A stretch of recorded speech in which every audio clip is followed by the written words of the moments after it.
Então, queridos, dando sequência à nossa noite, né, no nosso culto da fé aqui, culto de fé e milagres, nós estamos na última semana desse ciclo, né, dessa campanha Receba a Força para Alcançar os Lugares Altos. Nesse mês de julho, né, nós utilizamos como base, né, da nossa pregação, da nossa palavra, um livro abençoado do nosso bispo Rodovalho, né, Mentes Devastadoras, saiba como controlá-las, né? Nós falamos muito da mente, do entendimento, da consciência, do cérebro, né? Por que fizemos isso? Porque a Bíblia fala, né? Romanos 12:2, né? Do nosso culto racional, né? Muitas vezes nós somos dirigidos pelas emoções, pelos sentimentos, né? Mas a Bíblia fala do nosso culto racional. A verdadeira adoração, né? O que Deus espera de nós, o que Ele busca de nós é um culto racional. Eu decido, né? Eu decido adorar ao Senhor. Eu decido me entregar voluntariamente a Deus. É isso que Ele espera. Não é simplesmente um rompante, né? Um devaneio. Não. É uma posição de fé, né? Um entendimento que eu tenho, um esclarecimento. Eu entendo que Deus é o melhor caminho para a minha vida. Eu creio que Deus é o melhor caminho para a minha vida. João 14:6, Jesus é o caminho, a verdade e a vida, não há outro. E essa é a minha escolha consciente, não é inconsciente. Eu decido entregar a minha vida por completo, por inteiro. É isso que nós temos aprendido, né? E isso precisa da nossa mente, do nosso entendimento.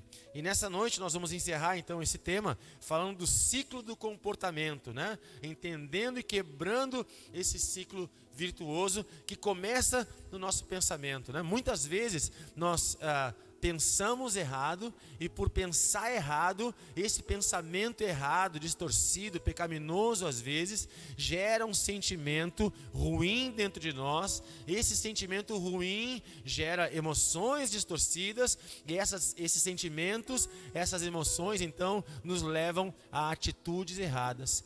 E essas atitudes erradas nos afastam de Deus, e o resultado que nós colhemos, né, é maldição, é o resultado. Não colhemos aquilo que esperamos no Senhor, e não conquistando aquilo que a gente sonha, a gente passa a desacreditar, e aí o ciclo vicioso se inicia novamente. Não conquistando aquilo que eu busco, eu acabo dizendo: poxa, Deus não me ama, Deus não gosta de mim, né?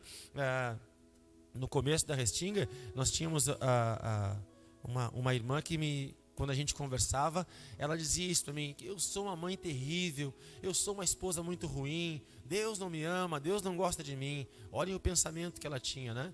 Graças a Deus nós conseguimos mudar, né? Em nome de Jesus, o Senhor nos usou para trazer entendimento, para trazer visão, revelação, conhecimento, para que ela entendesse que não é que ela fosse ruim, algumas circunstâncias estavam erradas, que precisavam ser ajustadas, e assim o Senhor foi ajustando as coisas, né? E hoje, graças a Deus, ela pensa diferente e tem colhido na sua vida um resultado diferente. Amém? Mas vamos ver isso à luz da Bíblia, como funciona. Abra a palavra do Senhor comigo no livro de Lamentações, capítulo 3, versículo 21. É passando um pouquinho do meio da Bíblia, o livro de Lamentações. Lamentações de Jeremias. Jeremias é um profeta conhecido como profeta chorão, um menino chamado bem jovem para servir ao Senhor. Ele foi chamado tão jovem que ele não acreditou. Meu Deus, não, eu não, como pode eu, né? E assim o Senhor, era um exemplo que eu podia ter pregado na nossa série de palavras no domingo, né? Mas eram tantos temas que eu acabei não utilizando o exemplo de Jeremias. Mas seria um bom exemplo, porque ele foi chamado para profetizar num tempo muito difícil na história de Israel, né? No tempo do exílio, no tempo do cativeiro, no tempo que Judá, que Jerusalém foram levados cativos para a Babilônia, foram afastados, exilados da sua terra, né? Foi um tempo muito difícil, por isso então ele era conhecido como profeta chorão, porque ele chorava pela perda, chorava pela ausência da sua terra, chorava pelas lembranças que ele tinha da sua terra, de tempos passados que agora ele não tinha mais, né? Então vamos ler o versículo 21 do capítulo 3. Vamos ler 21, 22, 23 e 24. Lamentações, capítulo 3, versículo 21 ao 24. Isto eu recordo na minha mente, portanto, eu tenho esperança. E pelas misericórdias do Senhor, é pelas misericórdias do Senhor que não somos consumidos, porque as suas compaixões não falham. Elas são novas a cada manhã. É grande a tua fidelidade. O Senhor é a minha porção, diz a minha alma, portanto, esperarei nele. Olha o 25 também. O Senhor é bom para aqueles que esperam nele, para a alma que o busca. Amém? O versículo 21, então, é a ênfase que queremos dar nessa noite. Jeremias está dizendo o seguinte: eu quero me lembrar, eu quero recordar daquilo que pode me trazer esperança. Por que Jeremias está dizendo isso? Por que Jeremias está proclamando, está anunciando essa frase no seu livro de Lamentações? Porque ele está provavelmente no Egito aqui, afastado da sua terra de Judá, da região de Judá, da cidade de Jerusalém. Ele está afastado do templo do Senhor, da casa do Senhor. Ele está distante da presença de Deus. E ele, quando se dá por conta, ele se vê exilado, ele se vê distante da sua terra, distante do seu habitat natural, distante de tudo aquilo que ele havia desfrutado no Senhor um dia.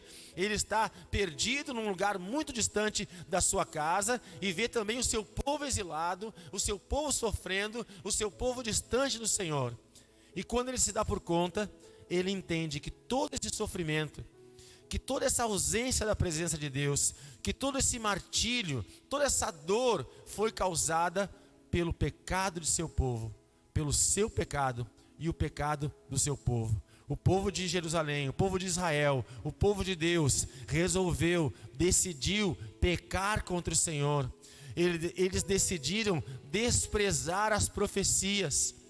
O Senhor, a Bíblia diz que o Senhor nunca faz nada sem revelar antes aos seus profetas. Então o Senhor, nos tempos de Jeremias, anunciava a palavra do Senhor. A palavra era proclamada através dos profetas para o povo, para que eles se voltassem ao Senhor, para que eles andassem no caminho de Deus, para que eles seguissem a direção que o Senhor estava trazendo para o seu povo. Mas eles decidiram se afastar dos caminhos do Senhor. Ainda que o profeta anunciasse, e um bom exemplo, uma boa referência para os profetas, né? Eles eram como trombetas, eles eram como um chofar que anunciava o tempo do Senhor, que proclamava a voz de Deus. Os profetas tinham os olhos nos céus e a boca na terra, anunciando a palavra do Senhor, mas o povo desprezou a voz profética, desprezou a direção do Senhor, e eles decidiram viver ao seu bel prazer. Eles decidiram viver de acordo com a sua própria vontade, distantes do Senhor. A Bíblia diz em Gálatas 6:7, tudo que nós não se enganem, a Bíblia diz, de Deus não se zomba e com Deus não se brinca. Tudo que o homem plantar, isso também ceifará. O homem, então, nos tempos de Jeremias, plantou o desprezo pela voz de Deus. O homem, nos tempos de Jeremias, plantou o pecado, e eles colheram, então, a maldição. Eles colheram a prisão. Jeremias e os seus e o povo do seu tempo e os seus contemporâneos ali, né, os seus irmãos, todos estavam sofrendo. E para você entender mais ou menos o que Jeremias está sentindo, vá comigo no versículo 1 do capítulo 3. Não se assuste com essa leitura, porque você pode estar pensando: o missionário está pegando pesado hoje, está falando de pecado, está falando de maldição. A coisa já vai melhorar, mas nós precisamos desse entendimento, tá? Vejam, versículo 1 do capítulo 3 de Lamentações. Vejam a visão de Jeremias a seu respeito nesse tempo que ele está vivendo. Eu sou o homem que viu a aflição por meio da vara da sua ira. Ele me guiou e me trouxe para a escuridão, mas não para a luz. Certamente contra mim ele se virou, e virá a sua mão contra mim todo dia. A minha carne e a minha pele envelheceu. Ele quebrou os meus ossos. Ele constituiu contra mim Ele construiu contra mim e me cercou de fel e trabalho. Ele me estabeleceu em lugares escuros, como aqueles que estão mortos há muito tempo. Ele me cercou de sebe, de modo que não possa escapar. Ele tornou pesada a minha corrente. Também, quando eu clamo e grito, ele exclui a minha oração. Ele cercou os meus caminhos de pedra talhada. Ele tornou os meus caminhos tortuosos. Ele foi para mim como um urso na emboscada, como um leão em lugares secretos. Ele desviou os meus caminhos e me rasgou em pedaços. Ele tornou-me em desolação.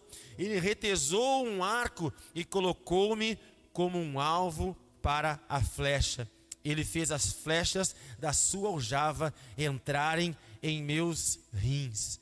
E assim eu poderia seguir lendo muito mais. Vejam o sentimento de Jeremias nesse tempo, afastado, cativo. Ele se dá por conta da situação terrível que ele está vivendo. Jeremias olha para a situação, Jeremias olha para o momento, Jeremias olha para a circunstância e vê tudo errado. E ao perceber tudo errado ao seu redor, isso aflige a sua alma. De tudo que eu li aqui, né? Olha o que ele está dizendo no versículo 1. Eu sou o homem que viu a aflição. Ele se deu por conta de tudo que estava acontecendo ao seu redor. Ele está dizendo o seguinte: o Senhor retesou um arco, o Senhor preparou o arco e apontou as flechas para mim. Ele está dizendo que ele virou um alvo das flechas do Senhor, das flechas iradas de Deus. Resumindo, Jeremias está entendendo que a coisa está ruim, que o tempo está difícil, que as circunstâncias estão terríveis. E tudo isso estava acontecendo porque ele e o seu povo haviam pecado. Por isso o Senhor liberou da sua ira e estava pesando a sua mão sobre ele e sobre o seu povo. Ao se dar por conta disso, Jeremias se torna um homem aflito. Ele se torna um homem angustiado. E a gente pode ver aqui no texto que ele fala que ele quebrou os meus ossos. É um sentimento de depressão, de angústia, de sofrimento, né? Às vezes a gente brinca, né? Eu até brinco assim, falo às vezes, pô, aí tu me quebra, irmão. Bah, quando tu faz isso, meu irmão, aí tu me quebra, né? Jeremias está dizendo isso para o Senhor: pô, Senhor, assim tu me quebra. Nesse sofrimento que eu estou, Senhor, está me quebrando, os meus ossos estão quebrados, Senhor. Jeremias está vendo externamente um tempo terrivelmente difícil. E esse terror está assolando e afligindo a sua alma. Diante dos olhos de Jeremias está a desgraça e o sofrimento.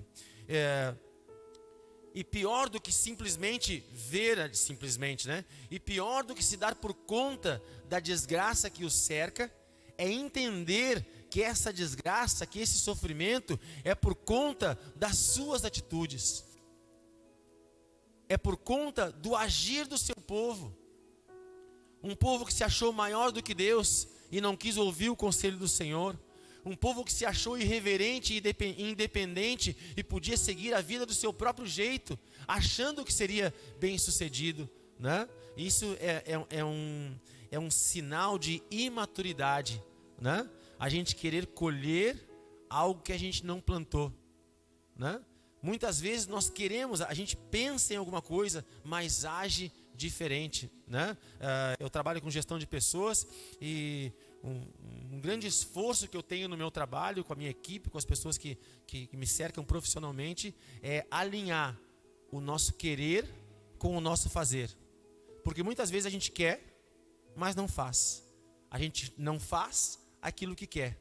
A gente quer, mas não consegue fazer o que está querendo. E aí a gente acaba, quando há esse desalinhamento entre o querer e o fazer, nós não alcançamos os resultados que almejamos. E aí, quando não alcançamos os resultados, nós nos frustramos. E aí entra nesse ciclo: pensamento, sentimento, atitude. Pensamento, sentimento, atitude. E a gente se acha um péssimo profissional. A gente se acha uma péssima mãe, um péssimo pai, um péssimo irmão. Enfim, quando a gente se dá por conta, isso pesa na nossa vida e nos aflige, né? E aí as doenças psicossomáticas começam a surgir: depressão, ansiedade, angústia, né? O peito aperta, enfim, uma série de coisas começa a acontecer. E é esse o contexto que Jeremias está vivendo, né?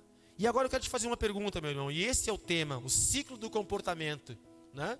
Jeremias se deu por conta que o comportamento do povo, que a atitude dele e dos seus contemporâneos levaram ele a esse tempo. O que fazer numa circunstância dessa? Como agir nesse momento? Onde a gente olha, quem sabe alguns de nós ou estejamos vivendo esse momento, ou já tenhamos passado por isso. Quando a gente se dá por conta: minha vida não está legal, as coisas não estão boas. Quanta coisa eu queria alcançar, quanta coisa eu queria conquistar, quanta coisa eu sonhei, mas eu não tenho conseguido, eu não tenho alcançado, eu não cheguei lá. Olha só, eu queria ir para lá, mas eu estou aqui. Eu queria ter isso, mas não conquistei nada. O filho pródigo, Lucas 15, ele pediu para o seu pai: pai, me dá a minha parte da herança, porque eu vou seguir a vida do meu jeito. E ele achava que com esse rompante ia ser feliz na vida. O que aconteceu? Afastando-se do seu pai, ele desperdiçou toda a sua herança. E aí, comendo a lavagem no chiqueiro dos porcos, comendo a comida dos porcos, ele se dá por conta: pequei. Lá na casa do meu pai tem do bom e do melhor. Lá na casa do meu pai eu sou o filho do dono. Lá na casa do meu pai eu sou o herdeiro. Lá na casa do meu pai, que é o rei daquela terra, eu sou o príncipe. E agora eu estou aqui como um escravo, comendo a lavagem, o resto da comida dos porcos eu estou comendo. Ele se dá por conta. Glória a Deus, porque o filho pródigo, ao ter essa consciência, teve a força suficiente, conseguiu romper esse círculo vicioso e conseguiu voltar às veredas antigas, à casa do seu pai. Lá no momento mais difícil da sua vida, ele se dá por conta: eu errei, mas dá tempo de consertar as coisas. Eu errei, mas eu posso voltar atrás. E assim, nessa noite, meu irmão, para ti que está assustado, para ti que está chocado com essa palavra que eu estou trazendo nessa noite, eu quero te dizer uma coisa: quem sabe a tua vida não esteja tão difícil como a vida de Jeremias nesses tempos passados aqui. Mas quem sabe tu te sinta numa circunstância como essa: as coisas não estão certo, as coisas estão erradas, né? Tu não está colhendo ainda o que tu imaginava, né? Fez algumas coisas, deu algumas cabeçadas na vida e as coisas não estão dando certo. Hoje o Senhor está te dando uma nova oportunidade. Hoje o Senhor vai romper com esse ciclo vicioso e vai te levar aos lugares altos, em nome de Jesus. Amém? Você crê nisso? Você quer sair dessa posição de sofrimento e chegar a um lugar alto que o Senhor tem para a tua vida? Então fecha os teus olhos e vamos orar um pouquinho em nome de Jesus. Pai amado, Deus querido, nessa noite nós estamos aqui na tua presença, colocando as nossas vidas diante do teu altar, ouvindo a tua palavra que fala dos tempos de Jeremias, um tempo de sofrimento, um tempo de aflição. O profeta se dá por conta de que estava tudo errado na sua vida, mas a partir desse momento as coisas começam a mudar. Então agora, Pai, em nome de Jesus, eu quero profetizar sobre a vida dos meus irmãos um tempo de mudança, um tempo de crescimento, um tempo de edificação, um tempo de ajuste. Senhor, em nome de Jesus, restaura as veredas antigas. Em nome de Jesus, faz novas todas as coisas. Pai, nessa noite, Tu que és o construtor, Tu que és, Senhor, aquele que sabe de todas as coisas, vem colocando as coisas em ordem na vida de cada um de nós. Senhor, aonde o diabo meteu suas patas sujas agora, retira toda a influência do diabo, toda a influência das trevas, lava as nossas vestes, em nome de Jesus, lava as nossas roupas, roupas, nos dá vestes brancas, vestes alvas como a neve. Ajusta a nossa vida, alinha todas as coisas, reconstrói, reforma a nossa casa, coloca as coisas no lugar, ajusta as posições, para que nós possamos hoje, na tua presença, diante de ti, começar um novo tempo, um tempo de restituição, um tempo de restauração. No lugar da vergonha, que venha dupla honra sobre as nossas vidas. Perdoa os nossos pecados, perdoa os nossos erros, nos ajuda, Senhor, aonde nós erramos, consertar as nossas atitudes, consertar os nossos posicionamentos. Traz arrependimento, traz consciência de pecado, traz o ajuste. Espírito Santo de Deus, vento que vem dos quatro cantos, eu te peço nessa noite, sopra nesse lugar e aviva a tua obra no nosso meio. Coloca as coisas no lugar, ajusta todas as coisas e faz a tua obra. Tu és o Deus da restituição, tu és o Deus da restauração, tu és o Deus do conserto, do ajuste, da provisão. Então faz a tua obra na nossa vida, na nossa casa, em nome de Jesus, amém e graças a Deus. Diga comigo aí, eu recebo essa palavra, e dê uma forte salva de palmas para o Senhor Jesus. Aleluia, aleluia. Em nome de Jesus, o Senhor está alinhando e ajustando todas as coisas na nossa vida, amém? Você crê nisso? Essa palavra é para ti, essa palavra é para mim, essa palavra é para todos nós. Mas como isso começa? Quando começa esse ajuste? Quando começa esse alinhamento de Deus na vida de Jeremias? A primeira coisa é o seguinte: ele se dá por conta, ele percebe a situação, ele vê que as coisas não estão certas, que as coisas estão erradas, certo? Isso é doído, isso é sofrido, mas esse foi o primeiro passo que ele deu. Ele se deu por conta, porque eu já fui jovem, e quando jovem eu fazia muito mais isso, né? E mesmo um pouquinho mais maduro, com 4.8 aqui, né? Mais turbo, né, gente? Né? Mesmo um pouquinho mais velho, mais experiente, às vezes a gente não se dá por conta. A gente está fazendo as coisas achando, eu estou arrebentando, né? Segunda-feira, ontem, eu tive um momento de discipulado, de aprendizado com o nosso bispo Luiz dos Anjos, né? Um homem, uma sabedoria, né? Um homem de Deus, né? O nosso bispo aqui da região. E no discipulado ele fez uma pergunta. E aí quando ele perguntou, o Luiz, né? Missionário da Restinga, quem quer responder? Eu! E aí ele fez a pergunta e eu respondi. Quando eu respondi, ele disse: parabéns, muito obrigado pela tua disposição, mas está errado. Eita, eu achei que eu ia arrebentar. Pô, bispo, aqui, porque ali, porque a Bíblia, porque bababá, que bibi, né? Jurei que estava arrebentando, mas estava errado. E quantas vezes a nossa vida é assim?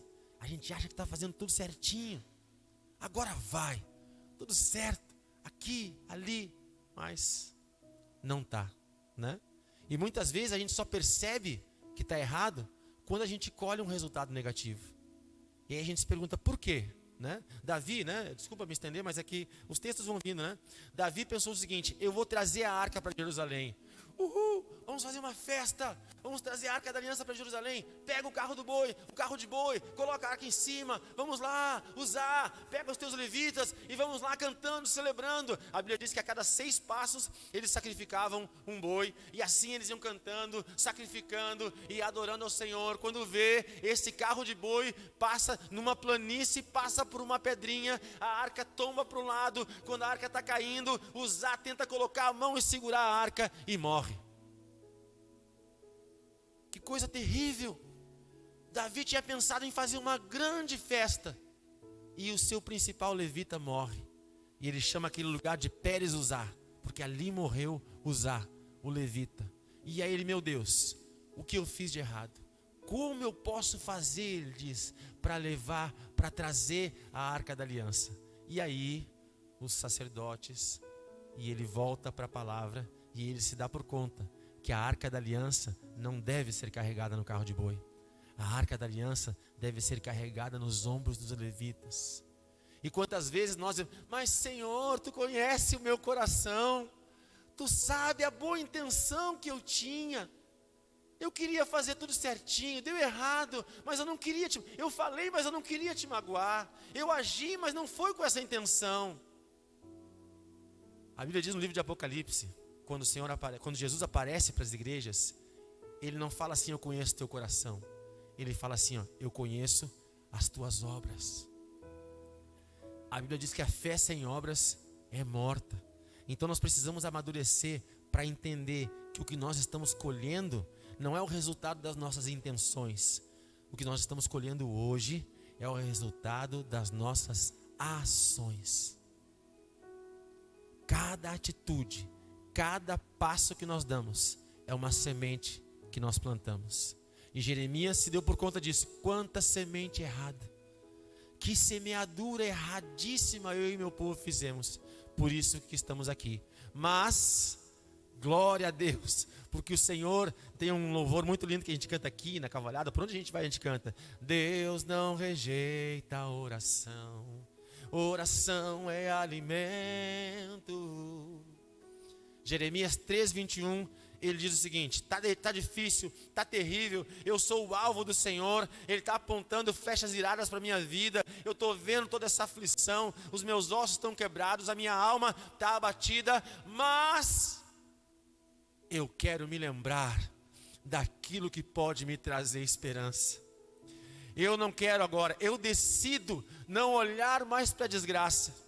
Eu decido não olhar mais para o sofrimento. Eu decido agora parar de olhar para trás e começar a olhar. Eu mudo a minha visão. Eu decido mudar a minha visão. Eu decido mudar a minha posição. Paulo nem nasceu ainda, mas eu vou fazer como Paulo, esquecendo as coisas que para trás ficam, prosseguindo para as que diante de mim estão. Eu prossigo rumo ao alvo, para o prêmio da soberana vocação em Deus. Eu vou mudar a minha forma de pensar. Tudo bem que nós erramos, tudo bem que nós falhamos, tudo bem que não deu certo, mas eu quero me lembrar daquilo que pode me trazer esperança. E eu sei que está no céu um Deus misericordioso. As misericórdias do Senhor são a causa de não ser consumido. Está difícil, está terrível, mas eu não morri. E eu não morri porque Deus me ama. Eu não morri porque Deus tem um propósito na minha vida. Eu não morri porque Ele vai me tirar desse lugar. Ele não rejeita a minha oração. A misericórdia do Senhor se renova a cada manhã. Então, amanhã, um novo dia vai nascer. E eu vou sair desse cativeiro. E o Senhor vai me libertar. E o Senhor vai me restaurar. E a minha vida vai mudar. Porque eu creio num Deus misericordioso. Amém? É assim que nós devemos agir.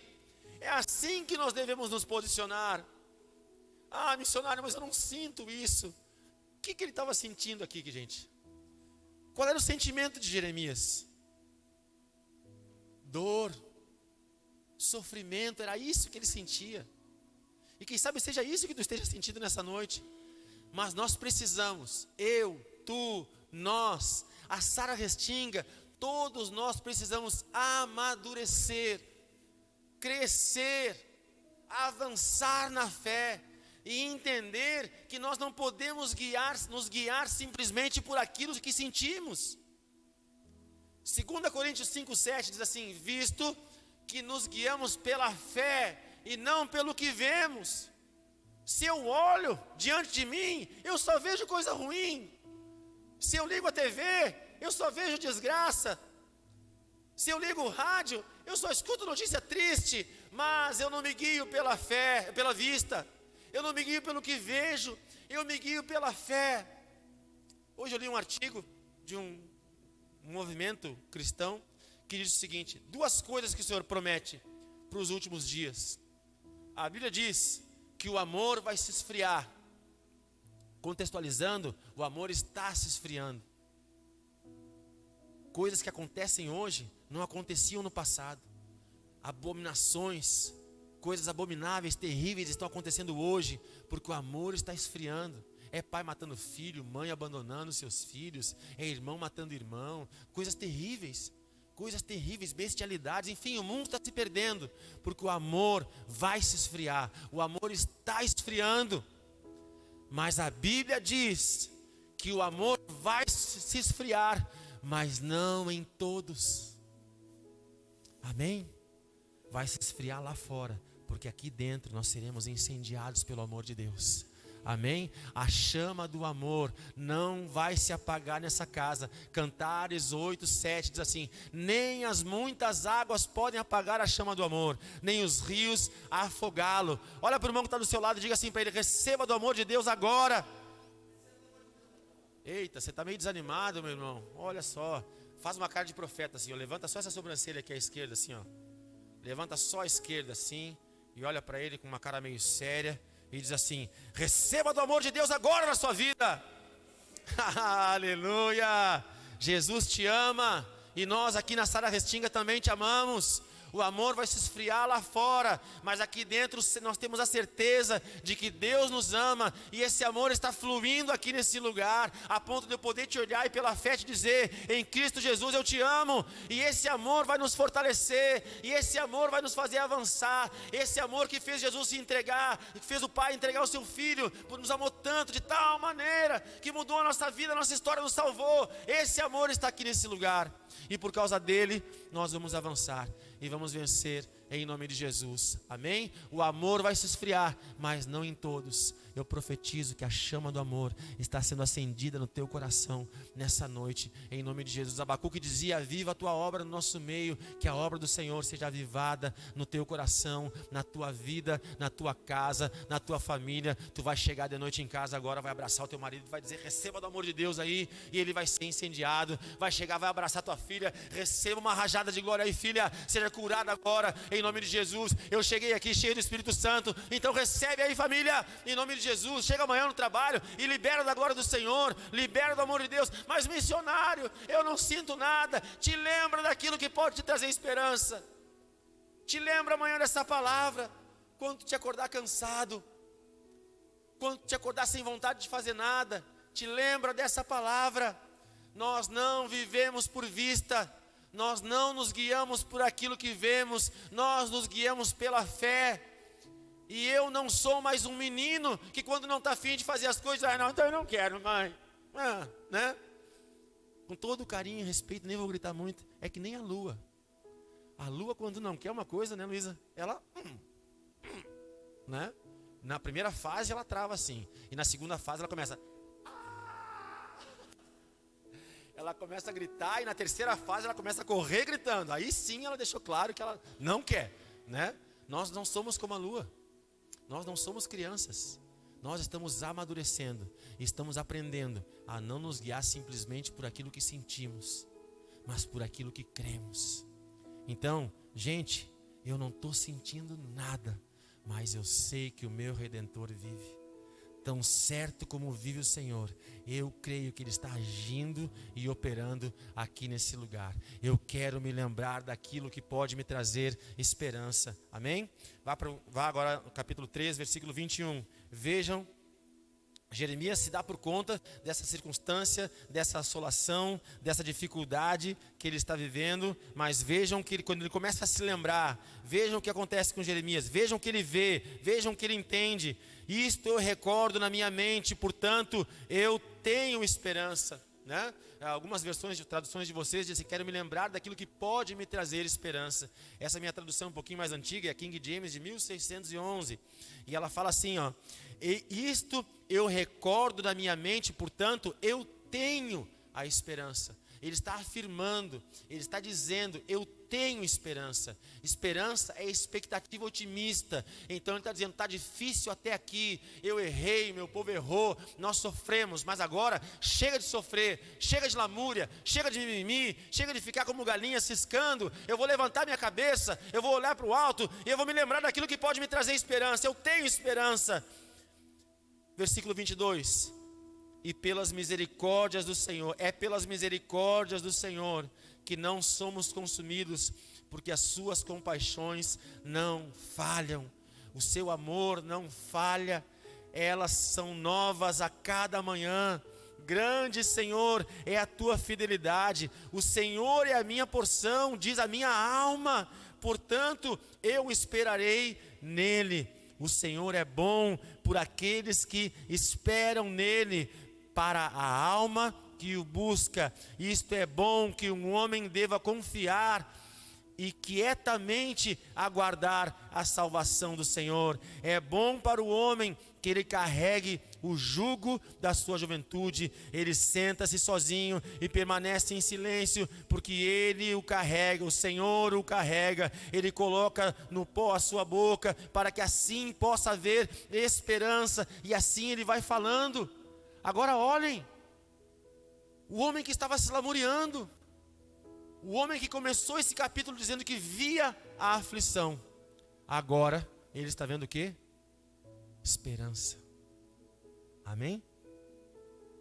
Ele decidiu pensar naquilo que poderia trazer esperança, e essa decisão gerou um pensamento, e esse pensamento abriu seus olhos e gerou um outro sentimento. O homem que estava aflito, agora decidido a buscar aquilo que poderia trazer esperança, está otimista. Ele está dizendo: está difícil até aqui, mas a misericórdia do Senhor se renova a cada manhã. Não deu certo até hoje, mas o passado não é uma sentença. Hoje a minha história vai mudar.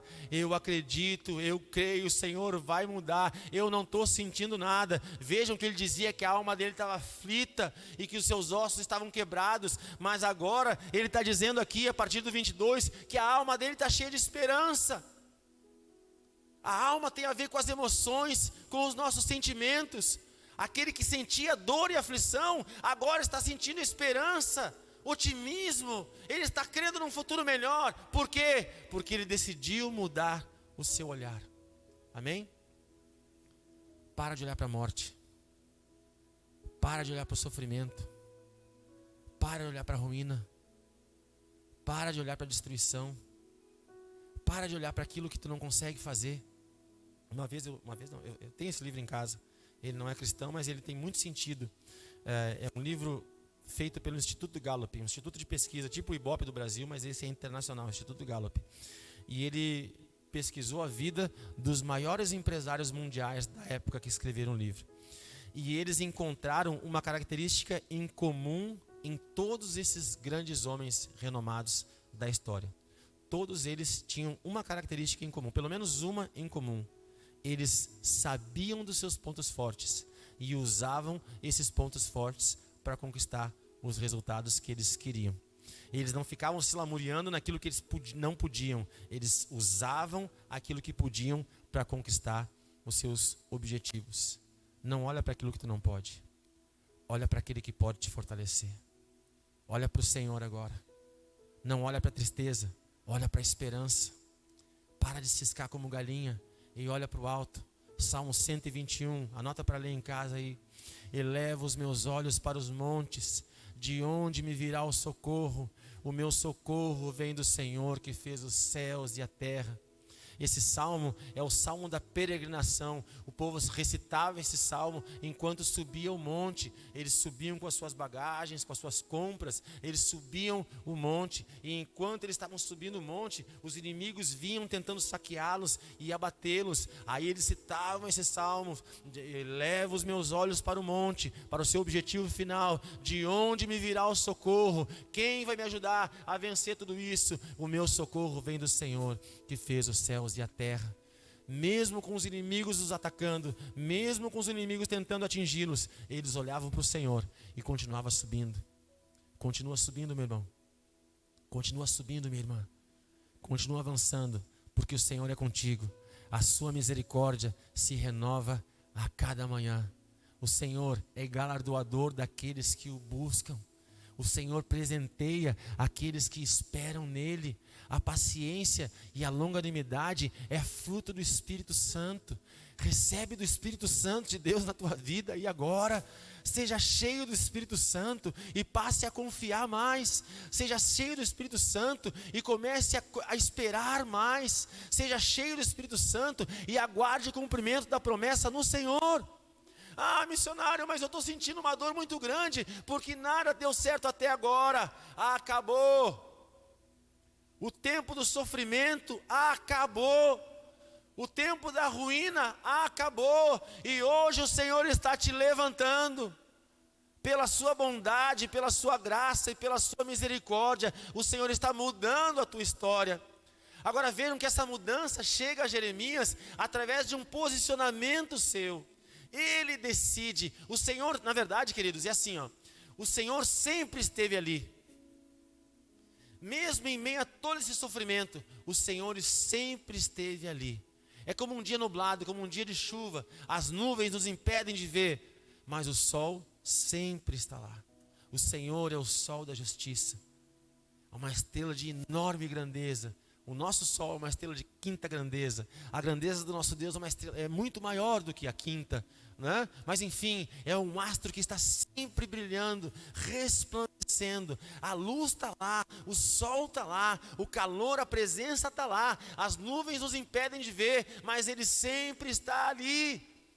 E assim o sol da justiça brilhava sobre Jeremias aqui. Ele não enxergava, ele não percebia. Mas aí, em um determinado momento, em um determinado ponto dessa dificuldade que ele está vivendo, ele decide olhar para o outro lado. Não foi Deus que apareceu, não foi Deus que surgiu. Muitas vezes Deus aparece, Ele vem ao nosso encontro. Mas nesse momento, Jeremias se posicionou. Jeremias mentalmente decidiu se posicionar. Jeremias decidiu mudar a sua visão. Jeremias decidiu olhar para o outro lado. Jeremias deixou para trás o passado e começou a olhar para frente. E assim ele viu o Senhor. E assim ele viu a bondade de Deus. E assim ele viu a mão e o favor do Senhor estendido à sua vida. Abra sua Bíblia comigo no livro de Jeremias. Volta um livro aí.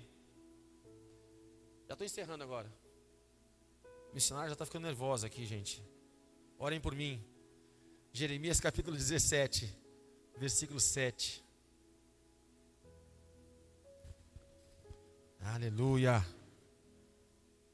Glória a Deus. Aleluia. Aleluia. Gente, hoje eu não sei, mas meu coração está queimando aqui. Aleluia. O Senhor tem algo grande para nós nessa noite, em nome de Jesus. Aleluia. Abençoado é o homem que confia no Senhor e cuja esperança é o Senhor, pois ele será como uma árvore plantada próximo de águas e que estende as suas raízes até o rio. Não verá quando o calor chegar, porque a sua folha estará verde e não terá preocupação no ano da seca, nem cessará de produzir fruto. Amém? Leia de novo 7. Abençoado é o homem que confia no Senhor e cuja esperança é o Senhor.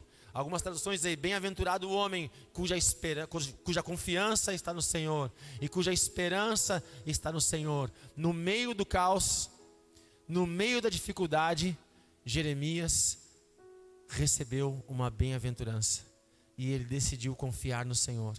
Ele decidiu olhar para Deus. E quando ele decidiu voltar os seus olhos para outro lugar, ele viu o Senhor com as suas mãos estendidas. Ele viu a bondade de Deus. Ele viu o favor do Senhor. Gente, se tu olhar para baixo, não vai ver nada. Se tu ficar olhando para os problemas, não vai ver nada. Vai ficar como Jeremias, só vendo a aflição. E quanto mais tu te deparar com a aflição, mais angustiado, mais abatido, mais deprimido, mais ansioso tu vai ficar. Então, pela fé, eu quero te lançar um desafio nessa noite. Como Jeremias, decida olhar para outro lugar. Como Jeremias, decida se posicionar de uma forma diferente. Mas missionário, eu não tenho nada. Missionário, eu não estou colhendo nada. Esse foi o segredo de Jeremias. Ele parou de olhar para ele, para o seu povo e para as circunstâncias. E começou a olhar para o Senhor. E quando ele olhou para o Senhor, ele se tornou um homem mais confiante. Quando ele olhou para o Senhor, ele se tornou um homem mais esperançoso. A Bíblia diz em João 15, versículo 6, Jesus mesmo disse, sem mim nada vocês podem fazer. João 15, 6, anota para ler em casa. Sem mim nada vocês podem fazer. Queridos, nada de bom há em nós. Se há alguma coisa de boa em nossas vidas, foi o Senhor que fez. Foi uma semente que o Senhor plantou nas nossas vidas. Então agora, seja maduro e pare de ficar se lamuriando no seu sofrimento. Seja maduro agora e decida erguer os seus olhos e olhar para o Senhor. E receba, à medida que você ergue a sua cabeça, receba o renovo, receba uma nova vida, receba uma rajada de glória, receba a esperança do Senhor. Seja fortalecido no Senhor e na força do seu poder, em nome de Jesus. Amém? Aleluia. O Senhor quer mudar a tua história nessa noite. O Senhor quer mudar a tua sorte. O Senhor nessa noite, eu vejo, querido, recebe essa palavra aí na tua vida. Eu vejo uma porta se abrindo. Eu vejo o Senhor abrindo uma porta na tua vida. Entra por essa porta. Quem sabe aqui alguns de nós, diante das portas que Deus abre, por conta de tudo que viveram na sua vida, ficam receosos. Vou, não vou, vou, não vou. Vai. Confia, é o Senhor que está abrindo essa porta. É a direção que Deus está te trazendo. O Senhor está abrindo uma porta diante de ti. O Senhor está te conduzindo a um caminho de confiança e de esperança. Não olha para trás, avança pela fé, em nome de Jesus. Esquecendo das coisas que para trás ficam, prosseguindo para as que diante de mim estão, eu prossigo rumo ao alvo, para o prêmio da soberana vocação em Deus. Jeremias, no momento mais difícil da sua vida, se dá por conta da situação terrível, o ponto que chegou, ele e o seu povo. Mas mesmo no meio desse sofrimento, ele decidiu ver a vida, ver as circunstâncias de outra forma. E ele decide então parar de olhar para os problemas e olhar para aquilo que pode, pensar naquilo que pode trazer esperança. Ele olha para o Senhor, ele olha para o alto, e a sua mente, o seu coração se enchem de esperança. E agora, cheio de esperança, cheio de confiança, ele começa a ver a bondade do Senhor, ele começa a ver a misericórdia de Deus, ele começa a entender que vale a pena esperar, que o Senhor é o Deus que responde às suas orações, e ele passa a ser um homem bem-aventurado, como lemos em Jeremias 17:7. Bem-aventurança significa mais do que feliz. Ele se torna um homem muito feliz, porque mesmo no meio do sofrimento, ele começa a confiar e esperar o melhor do Senhor. Amém? Hoje, a felicidade para a tua vida está num outro lugar. Pare de olhar para o sofrimento. Pare de olhar para os seus resultados negativos. Pare de olhar para aquilo que não dá certo. E comece a olhar para aquele que pode te ajudar a consertar, restaurar todas as coisas e te levar a um caminho de vitória e de conquista. Recebe essa palavra. O Senhor sempre esteve contigo. O Senhor nunca te abandonou. Assim diz o Senhor: eu nunca te abandonei. Eu nunca te deixei. Antes de tu pensar em nascer, a palavra do Senhor nos ensina. Ele já pensava em nós. Já estava tudo escrito, já estava tudo estabelecido. O olhar do Senhor sempre esteve voltado para a tua vida. Eu que não percebi, eu que não me dei por conta, tu que não percebeu, nós que não nos demos por conta, mas o Senhor sempre esteve ali, Ele sempre esteve aqui, Ele sempre esteve te guardando e te protegendo. Então agora para de olhar para os lados, para de olhar para trás, para de perder tempo com coisas que não vão te levar ao crescimento. E agora levanta a cabeça.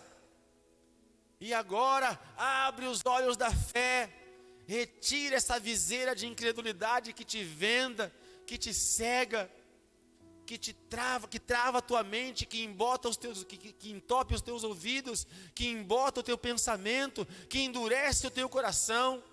Nós cremos um Deus que transforma um coração de pedra num coração de carne. Nós cremos um Deus que fala de forma clara e audível a cada um de nós. Nós cremos num Deus que destrava os nossos pensamentos. Nós cremos num Deus que nos conduz de fé em fé, de glória em glória. Eu creio num Deus que está mudando a nossa história. Eu creio num Deus que pode te levantar agora. Num Deus que, se tu segurar na mão dele agora, ele vai te conduzir a um novo tempo, em nome de Jesus. Mas não depende simplesmente de Deus. Depende da tua posição. E esse é o importante dessa palavra. O ciclo do comportamento, o ciclo vicioso da ruína foi quebrado na vida de Jeremias quando ele decidiu se posicionar e olhar para o outro lado. Às vezes é conveniente a gente ficar no mimimi, né? E isso eu sempre explico que isso acontece porque desde criança a gente aprende que chorando a mãe vem, né? A criança nasce, a mãe, teta, isso, aquilo, mamá. E a criança vai crescendo, opa, quando eu choro, a mãe vem, né? E aí nós nos criamos adultos mimizentos. Ah, Senhor, ai, mãe, ai, pai, ai, missionário, ai, pastor. Acabou esse tempo, amém? É tempo de nós erguermos a nossa cabeça e olharmos para o céu e recebermos a esperança e a confiança do Senhor na nossa vida, em nome de Jesus, amém? Encerrei, missionária. Vamos ficar de pé, queridos, em nome de Jesus. E vamos aponta para a direção da tua casa agora, querido, em nome de Jesus. Pai amado, Deus querido, quero te agradecer por essa noite abençoada, por esse mover, pela tua presença aqui entre nós. Quero te agradecer por cada irmão que saiu da sua casa e veio estar conosco e recebeu de ti nessa noite, em nome de Jesus. Que possamos levar essa unção, essa presença conosco no restante dessa semana. Que ao chegar em casa, Senhor, possamos liberar essa unção nos nossos lares e que tu continue nos conduzindo num caminho de confiança e de esperança, em nome de Jesus. Que o Senhor te abençoe e te guarde, que o Senhor levante a luz do seu rosto sobre ti e que o Senhor te dê shalom, te dê a paz. Vá para o melhor restante de semana da sua vida, em nome de Jesus, amém. Graças a Deus. Passa na nossa cantina lá, querido. Hoje temos uma cuquinha abençoada ali na cantina. Passa com o João na cantina lá e abençoa a Sara Restinga em nome de Jesus.